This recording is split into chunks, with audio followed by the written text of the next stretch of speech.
Hello बच्चों, sky learning में आपका फिर से स्वागत है। आज हम करेंगे बच्चों Coulomb's law in vector form. Important है। तो बच्चों कूलम्ब्स लॉ क्या होता है? कूलम्ब्स लॉ मैंने पिछली वीडियो में डाला था।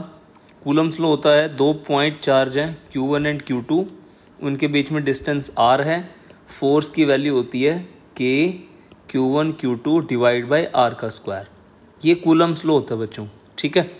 आज हमें इसकी वेक्टर फॉर्म करनी है क्योंकि फोर्स एक वेक्टर क्वांटिटी है। Because force is a vector quantity, तो हमें क्या करना है, इसकी वेक्टर फॉर्म करनी है। तो हम बच्चों एक कोऑर्डिनेट सिस्टम ले लेते हैं, एक्स वाई एक्सिस। ये ओरिजिन है, ओरिजिन से एक चार्ज है Q1 जो कि R1 पोजीशन वेक्टर पे है। इसको पोजीशन वेक्टर बोलते हैं बच्चों, ठीक है। वेक्टर्स में होता है ये, पोजीशन शो करता है। एक पोजीशन वेक्टर R2 ले लो और यहाँ पे चार्ज मैंने रख दिया Q2, ठीक है। अब आपको एक बात पता है कि ये Q1 जो है Q2 पे फोर्स लगाएगा, ठीक है। Q1 Q2 पे फोर्स लगाएगा, Q2 नीचे की तरफ जाएगा। फोर्स ऑन 2 ड्यू टू 1, ठीक है। Force on 2 due to 1। अब Q1 पे फोर्स लगेगा, 1 पे फोर्स लगेगा ऊपर की तरफ। मैंने दोनों पॉजिटिव लिए हैं।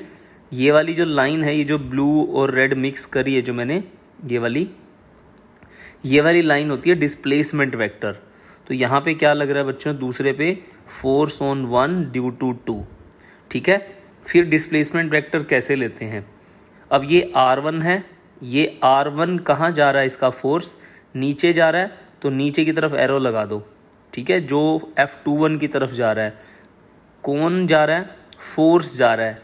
कहाँ जा रहा है? 2 पे। किसकी वजह से जा रहा है? 1 की वजह से। इसको बोलते हैं डिस्प्लेसमेंट वेक्टर, ठीक है। अब Q2 जो है वो Q1 पे फोर्स लगा रहा है, तो ये रेड एरो है, ये कहाँ से आ रहा है? 2 से आ रहा है। कहाँ जा रहा है उसको पहले लिखते हैं, कहाँ से आ रहा है उसको बाद में लिखते हैं, ठीक है बच्चों। तो R1 और R2 जो है, R1 एंड R2 ये क्या है बच्चों? Position vector. क्या है ये? Position vectors. एंड R12 मैं वेक्टर लगा देता हूँ इस पे, R12 एंड R21 ये क्या है? Displacement vectors. Displacement vectors. अब हमें क्या कैलकुलेट करना है? हमें F12 बनाना है बच्चों। F12 वेक्टर फॉर्म, सीधा साधा फॉर्मूला लिख लो, K Q1 Q2 बटे R का स्क्वायर। अब क्या करना है, 12 को देखो, 12 कहाँ जा रहा है बच्चों? ऊपर जा रहा है ना, ये 12 यहाँ जा रहा है। इसकी तरफ कौन सा एरो जा रहा है? इसकी तरफ ये वाला एरो जा रहा है, तो यहाँ लिख दोगे 12 और यहाँ लिख दोगे R12 कैप।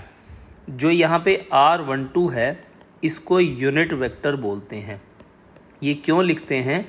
क्योंकि हम डायरेक्शन को स्पेसिफाई करना चाहते हैं। डायरेक्शन को स्पेसिफाई करना चाहते हैं। समझ में आ गया? क्योंकि हम बताना चाहते हैं कि जो F12 फोर्स है ये R12 की तरफ लग रहा है। क्लियर हो गया बच्चों?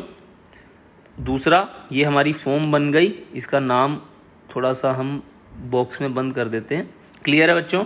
सिमिलरली हम क्या निकालेंगे? F21। सिमिलरली F21 क्या होगा? K Q1 Q2। सीधा साधा फॉर्मूला लिख लो। उसके बाद 21 को देखो कौन सा एरो जा रहा है, ये वाला एरो जा रहा है ना 21 पे, तो यहाँ लिख दो 21 R21 कैप, ठीक है। ये हमारा क्या आ गया? आंसर आ गया। समझ में आ गया ना? अब यहाँ पे देखो, Q से 1 तक का डिस्टेंस या 2 से 1 तक का डिस्टेंस दोनों सेम है ना। R12 is equals to R21। दोनों में डिफरेंस क्या है? सिर्फ और सिर्फ डायरेक्शन का। तो हम ऐसे कह सकते हैं R12 की वैल्यू R21 के इक्वल है बट अपोजिट है। इससे क्या पता चलता है?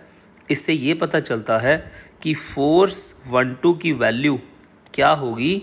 माइनस F21 होगी।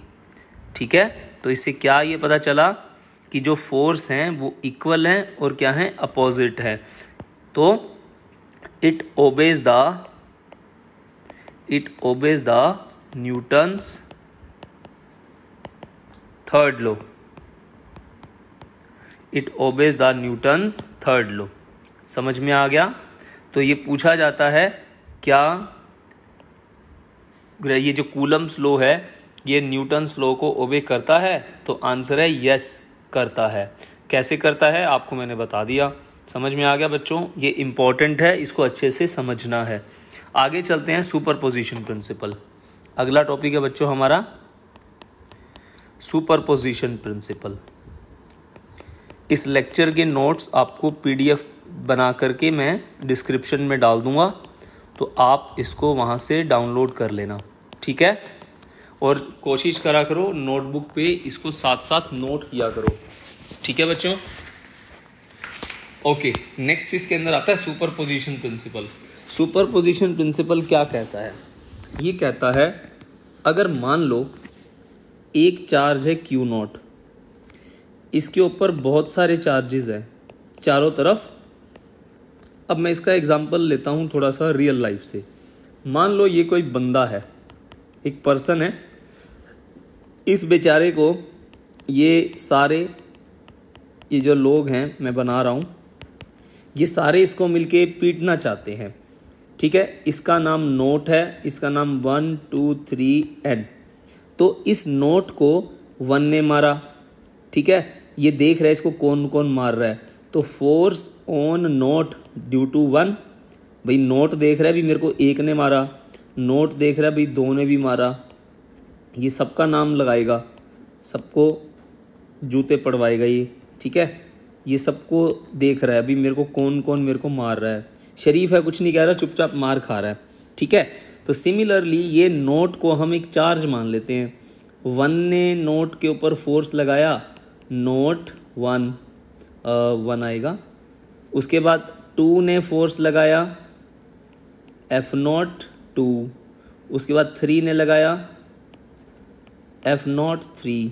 उसके बाद N ने लगाया, F0 N। समझ में आ गया? तो ये सबको देख रहा है। तो ये क्या कह रहा है, F0 किस किस ने फोर्स लगाया, 1 ने लगाया, 2 ने भी लगाया, सब ने लगाया, सबको ऐड करा दो। तो सुपरपोजिशन प्रिंसिपल क्या कहता है, अगर एक छोटे चार्ज के ऊपर नेट मतलब एक नोट के ऊपर, नोट चार्ज के ऊपर जो भी चार्ज अदर चार्जेस फोर्स लगा रहे हैं उसका वेक्टर सम सुपरपोजिशन प्रिंसिपल कहलाता है। समझ में आ गया?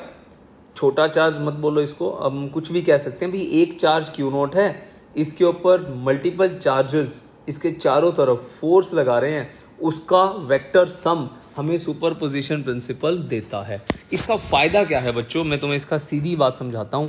अगर आपके क्वेश्चन में 2 चार्ज आ जाएं, एग्जांपल ले रहा हूं मैं, मान लो एक चार्ज Q1 है, एक चार्ज Q2 है, इसके बीच में गैप R है, तो फोर्स का फॉर्मूला हो जाता है K Q1 Q2 बटे R का स्क्वायर। ठीक है बच्चों, सुपरपोजिशन प्रिंसिपल की जरूरत क्यों पड़ी? अगला example, why superposition principle. Superposition principle, अब मान लो मैंने तुम्हें बोला कि एक चार्ज Q1 है, एक चार्ज Q2 है, एक चार्ज Q3 है, अब फोर्स बताओ।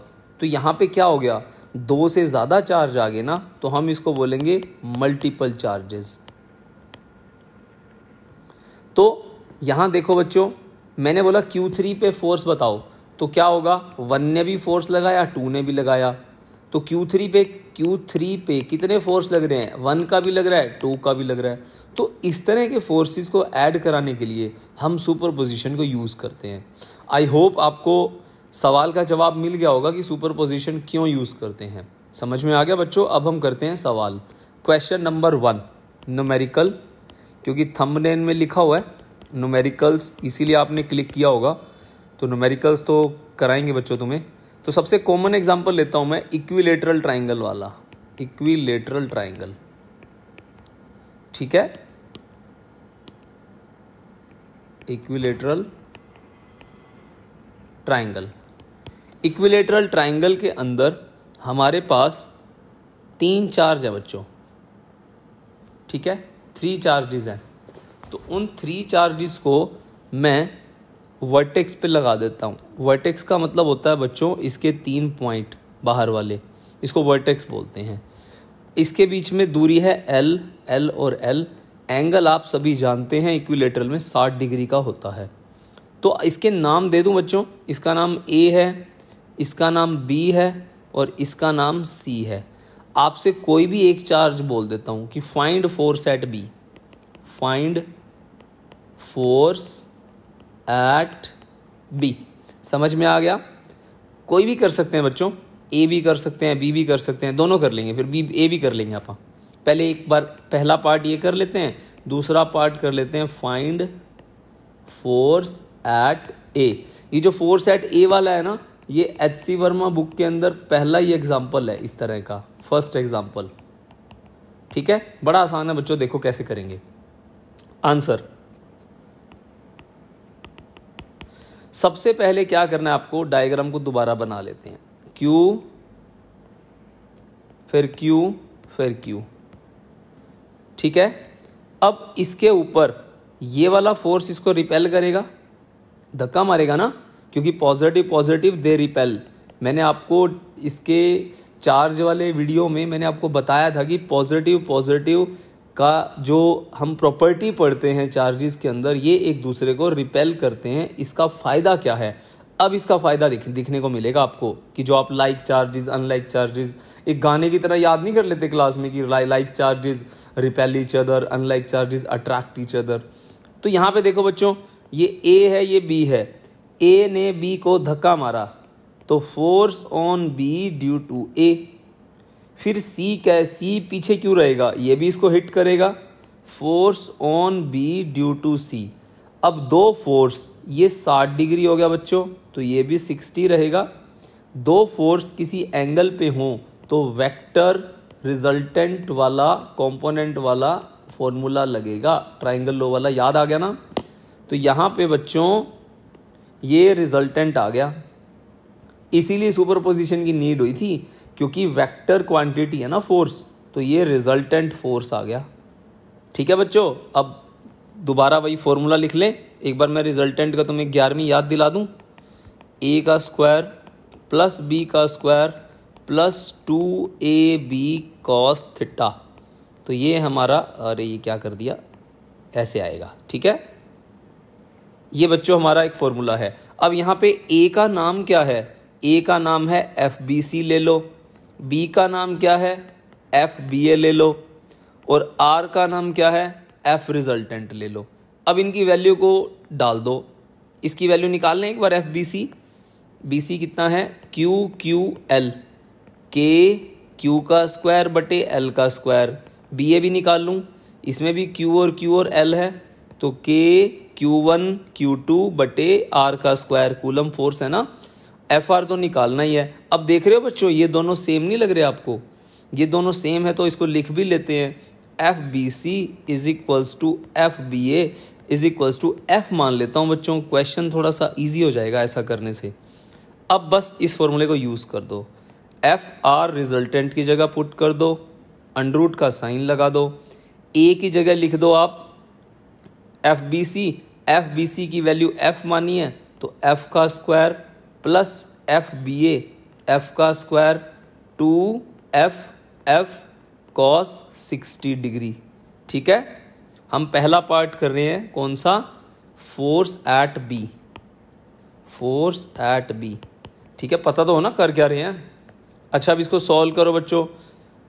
1 2 2F का स्क्वायर जमा 1 2 2F का स्क्वायर, कॉस 60 कितना होता है 1/2, रूट में ले लो, 2 से 2 मार डालो, कितना बन गया 3F का स्क्वायर रूट। अब ज़्यादातर बच्चे पता है क्या करते हैं, सर 3F आंसर आ गया। ठीक है, अब आपका मैथ जिसका ठीक है, जो भी सुन रहा है इसको, उसको समझ में आ गया होगा ये मैंने गलत लिखा है यहाँ पे। क्यों? क्योंकि रूट 3F आंसर आएगा। क्यों आएगा बच्चों, इसका रीज़न देखो, 3f का स्क्वायर है ना, तो हम इसको ऐसे लिख सकते हैं √3f का स्क्वायर रूट। अब 3 के ऊपर स्क्वायर नहीं है, f पे है, तभी √3f आता है। बेसिक है। देखो मैं क्लास में देखता हूँ ऑफलाइन में, तो बच्चे गलती ऐसी करते हैं, तो मुझे लगा कि यहाँ बताना मुझे ठीक है। ठीक है, तो आई होप आपको समझ में आ गया होगा मैंने ये क्यों बताया। क्लियर है बच्चों? तो √3f आंसर आ गया। तो f की वैल्यू कितनी है? √3k का स्क्वायर बटे l का स्क्वायर। तो बच्चों ये हमारा आंसर आ गया। क्लियर हुआ क्या? समझ में आ रहा है बच्चों? बढ़िया। तो अच्छा लग रहा हो तो यार अच्छा सा कमेंट भी करना, ठीक लग रहा है तो। ठीक है, चलो आगे चलते हैं। अब अगला सवाल इसी में ही दूसरा सवाल कि find force at A. Find force at A. ठीक है, चलो दोबारा चित्र बना दूं। क्यू और क्यू, इसका नाम ए है, इसका नाम बी है, इसका नाम सी है। ठीक है, एल एल एल। अब यहां से देखो ए पे निकालना ना, सी ने धक्का मारा ए को, force on C due to है। फिर क्या करेगा बी भी इसको धक्का मारेगा ऐसे, इस तरह से। ये क्या करेगा? Force on A due to B. ठीक है, जो HC वर्मा में है ना उसमें नेगेटिव की वजह से है, मैं तुम्हें वो भी करके दिखा दूंगा। है सिमिलर ही, तो वो यहाँ नेगेटिव होगा, बस एक नेगेटिव होगा तो अट्रैक्ट करेगा इसको। चलो दोबारा करते हैं इसको। तो ये एंगल कितना बच्चों? 60। तो ये एंगल क्या हो जाएगा? 60। तो आंसर क्या होएगा? लास्ट वाले के जैसा, लास्ट वाला। ठीक है, लास्ट वाला जो ऊपर किया आपने। क्लियर हो गया? अब इसमें थोड़ा सा स्टेटमेंट चेंज कर दूं, या आप मुझे करके दिखाओगे? अभी करो और इसका कमेंट में कमेंट करो, क्योंकि पता नहीं कब देख रहे हो आप ये वीडियो। तो माइनस का क्यू, प्लस का क्यू और माइनस का क्यू, इसका नाम ए, इसका नाम बी, इसका नाम C. L L L. Find force at A. ठीक है बच्चों, करो इसको, पॉज करके इसको ट्राई करो जरूर से जरूर। चलो तब तक मैं सॉल्व करता हूं, आप करना, फिर बाद में मैच करना। चलो बच्चों, जो चुपके से देख रहे हैं ध्यान दो। प्लस हमने क्या निकालना है? ए पे। जिस पे फोर्स निकालना होता है ना, मैं एक लाइन लिख रहा हूं, उसको ध्यान रखना। जिस पे फोर्स फाइंड करना है उस पे एरो बनाओ। इससे क्या होगा? आपको क्लियर होएगा रिजल्टेंट कैसे बनाते हैं। ये बड़ी प्यारी लाइन है। ठीक है, जिस पे फोर्स फाइंड करना है ना उस पे एरो बना दो। चलो बनाते हैं। अब ये वाला जो माइनस है, ये वाला इसको क्या करेगा? मतलब प्लस वाला इसको क्या करेगा? अपनी तरफ नीचे खींचेगा ना, ये नीचे आएगा। अभी मेरे को तो नीचे जाना है, ऐसे, ये ऐसे जाएगा। इसका नाम मैं रख देता हूं force on A due to C. ये माइनस वाला इसको क्या करेगा? रिपेल करेगा ना, ऐसे। Force on A due to B. पता लग गया कैसे अलग है? ठीक है, सेम क्वेश्चन है, बस मैंने चार्जेस का साइन चेंज कर रहा है। तो बच्चों, तो अब देखो ये है 60, तो ये है 60। ये पूरा एंगल कितना होता है? 180 होता है ना। 60 गायब हो गया, कितना बच गया? 120। तो ये बन गया रिजल्टेंट। समझ में आ गया? ये क्या बन गया? Resultant, FR। आई होप आपको समझ में आ गया होगा। अब मैंने करा क्या है, तो FR कैसे निकालते हैं बच्चों? FAB का स्क्वायर प्लस FAC का स्क्वायर, रूट में डालें सारी, प्लस 2FAB/FAC cos 120। बस मेरा मेन यहाँ तक बताने का मोटिव था आपको। ठीक है, अब आगे तो आप कर ही लोगे, क्यों? आपको पता है FAB की वैल्यू FAC के बराबर होती है और cos 120 की वैल्यू -1/2 होती है। इसको मैं F मान लूँ ना, पिछले वाले की तरह। ठीक है बच्चों, तो एफ रिजल्टेंट क्या आ गया, एफ का स्क्वायर 2f का स्क्वायर -1/2 अंडर द रूट। ठीक है, इसको लिख लिया 2f का स्क्वायर, यहाँ मैं 2 भूल गया, सॉरी, 2f का स्क्वायर रूट और यहाँ -f का स्क्वायर, 2 से 2 कट जाएगा ना, तो कितना बचेगा बच्चों, f का स्क्वायर रूट, आंसर आएगा f मतलब KQ²/L का स्क्वायर। ये आंसर आ गया बच्चों, समझ में आ गया, क्लियर है क्या? तो मेरे ख्याल से समझ में आ गया होगा। जो चीज़ समझ में नहीं आई मैं तुम्हें एक क्वेश्चन देता हूँ, 1-2 आपको करने के लिए, आप इसको ट्राई करना। ठीक है, इसको ट्राई करना और कमेंट सेक्शन में कमेंट करना कि आपने इसका आंसर क्या निकाला। 2 क्वेश्चन दूंगा करने के लिए। ठीक है, क्वेश्चन नंबर 1, ये आपका होम असाइनमेंट है, असाइनमेंट। तो सबसे पहले मैं एक स्क्वायर ले लेता हूं यहाँ पे। ठीक है, ये एक स्क्वायर ले लिया मैंने यहाँ पे। तो इस स्क्वायर पे, स्क्वायर अच्छा नहीं लग रहा, दोबारा बना देता हूं।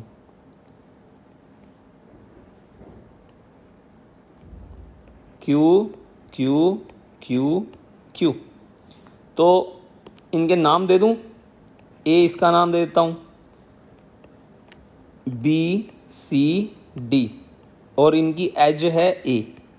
फाइंड फोर्स एट सी, समझ में आ गया, फोर्स एट सी। असाइन, इसका मैं सॉल्यूशन अगले वीडियो में डालूंगा। ठीक है, अगले वीडियो में पहले मैं इसका सॉल्यूशन डालूंगा, उसके बाद मैं अगला टॉपिक कराऊंगा, आप वहां से मैच कर लेना, बट आपको इसको करना जरूर है। क्वेश्चन नंबर 2, क्वेश्चन नंबर 2 के अंदर मैं यहाँ पे एक राइट एंगल ट्रायंगल ले रहा हूँ जिसमें इसकी वैल्यू 4 सेंटीमीटर है, इसकी वैल्यू है कितनी लें, 3 सेंटीमीटर ले लो, इसकी वैल्यू कितनी हो जाएगी, 5 सेंटीमीटर हो जाएगी। ठीक है, तो आपको क्या करना है, इसके नाम दे देते हैं ए, इसका नाम बी, इसका नाम सी। फाइंड फोर्स एट ए।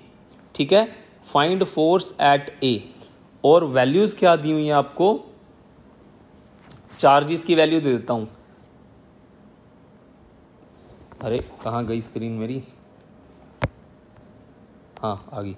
तो जो यहाँ पे बच्चों ए पे चार्ज है ना, क्यू ए की वैल्यू है कितनी दें, 2 × 10⁻⁻6 कूलम। ठीक है, क्यू बी की वैल्यू भी 2 × 10⁻6 और क्यू सी की वैल्यू 2 × 10⁻6 कूलम। ये आंसर दे दिए मैंने आपको, इसके मतलब स्टेटमेंट दे दी इसकी। तो आपको क्या करना है, फोर्स एट ए निकालना है बच्चों, समझ में आ गया, फोर्स एट ए। इसका जो आंसर आएगा आपका रिजल्टेंट मैं आपको लिख देता हूं, आप इसको मैच करना सॉल्व करके, 45.9 न्यूटन, ये इसका आंसर आएगा बच्चों, समझ में आ गया। तो आपको इसको सॉल्व करना है। ठीक है, नहीं होगा तो मैं अगली वीडियो में वैसे इसका सॉल्यूशन दूंगा, पर आपको इसको आंसर निकालना, ये मैंने आपको दे दिया, इसको मैच करना। क्लियर है बच्चों, force at A. I hope आपको समझ में आ रही होगी मेरी सीरीज। तो मैं कोशिश करूंगा जल्दी से जल्दी पूरा सिलेबस डालने की। ठीक है बच्चों, तब तक के लिए बाय, आप पढ़ाई करते रहो, ऑल द वेरी बेस्ट।